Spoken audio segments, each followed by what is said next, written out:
Bismillahirrahmanirrahim. Assalamualaikum warahmatullahi wabarakatuh. Sahabat Rohama yang saya cintai dan saya banggakan, alhamdulillah hari ini kita bertemu kembali dan insya Allah kita akan sedikit membahas tentang bagaimana hukum-hukum dalam Islam.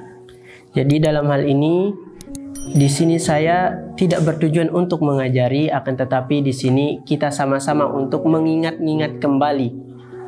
Karena maraknya di era sekarang ini kita melihat banyak sekali anak-anak muda yang sekiranya banyak yang belum mengetahui bagaimana dasar-dasar yang ada di dalam Islam kita.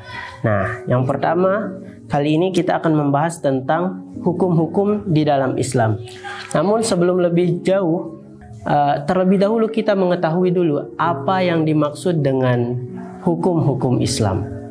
Nah, di sini hukum Islam itu adalah syariah atau yang disebut dengan syariah Islam. Itu berarti segala sesuatu atau segala peraturan agama yang ditetapkan oleh Allah Subhanahu wa taala untuk umat muslim atau untuk umat Islam.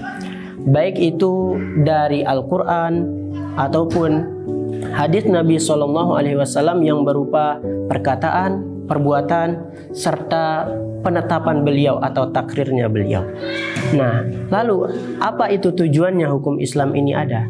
Nah, tujuan daripada hukum Islam ini adalah satu, untuk mewujudkan atau untuk menciptakan yang namanya kebahagiaan, kedamaian, juga kemaslahatan hidup bagi seluruh umat yang ada di muka bumi ini ya, atau yang ada di dunia ini.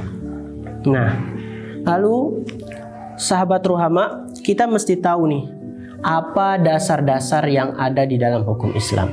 Nah, ini poin pentingnya sebenarnya. Dasar-dasar yang ada di dalam hukum Islam ini ada 4. Maklumnya itu ada 4. Namun di sini kita akan membahas ada 5 dasar-dasar hukum Islam yang ada di dalam syariat Islam. Yang pertama itu adalah Al-Quran. Al-Quran itu apa? Nah, kita sebenarnya sudah mengetahui Al-Quran itu apa. Al-Quran itu kita sebut dengan kalamullah, Al-Quran itu kita sebut dengan firman Allah. Nah, Al-Quran itu adalah kitab suci yang diturunkan kepada umat muslim sebagai petunjuk dasar utama menjalankan perintah dan meninggalkan larangan dalam menjalani kehidupan kita di muka bumi ini.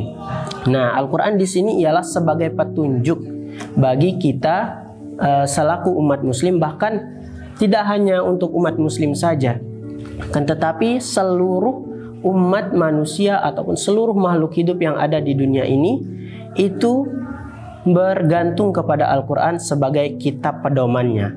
Nah, yang kedua itu adalah hadis Nabi SAW. Hadis itu apa? Hadis ialah segala sesuatu yang bersandarkan dari perkataan, perilaku, serta persetujuan Nabi Muhammad SAW.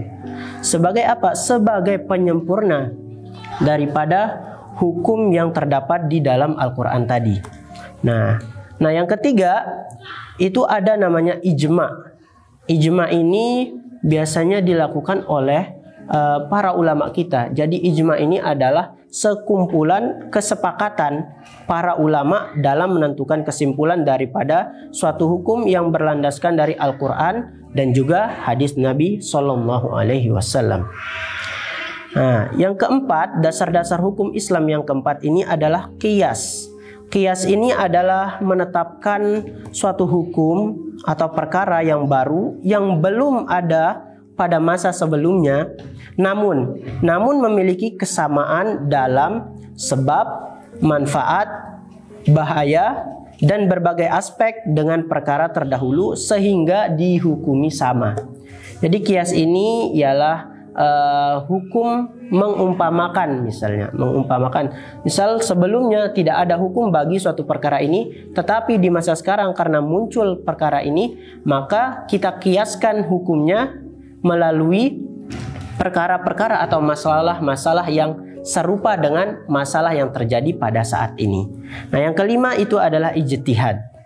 Ijtihad ini adalah usaha yang sungguh-sungguh yang sebenarnya bisa dilaksanakan oleh siapa saja yang sudah berusaha mencari ilmu untuk memutuskan suatu perkara yang tidak dibahas di dalam Al-Quran maupun hadis dengan syarat. Nah, ada syaratnya. Syaratnya ialah menggunakan akal sehat serta pertimbangan matang. Jadi yang namanya ijtihad ini siapapun bisa melakukannya dengan syarat tadi, dia sudah memiliki akal sehat atau dia berakal sehat, terus sudah melakukan pertimbangan yang sangat matang dan juga dilandasi dengan keilmuan yang sangat mendalam. Nah, jadi kesimpulannya apa, sahabat ruhama yang berbahagia? Kesimpulannya adalah hukum Islam ini adalah suatu syariat. Yang pertama, suatu syariat atau peraturan-peraturan agama Islam yang ditetapkan untuk umat muslim. Nah, tujuannya tadi sudah kita paparkan bahwa tujuannya ialah untuk mewujudkan yang namanya kebahagiaan, kedamaian, serta kemaslahatan hidup bagi seluruh umat di dunia dan di akhirat. Nah, namun dasar-dasarnya tadi ada Al-Quran, ada hadis, ada ijma, ada qiyas, dan ada yang namanya ijtihad. Alhamdulillah, semoga apa yang saya sampaikan pada saat sekarang ini insya Allah bisa bermanfaat bagi diri saya pribadi dan bagi sahabat-sahabat ruhama sekalian. Sekian, kurang dan lebihnya wallahul muwaffiq wal hadi ila sabilir rasyad. Assalamualaikum warahmatullahi wabarakatuh.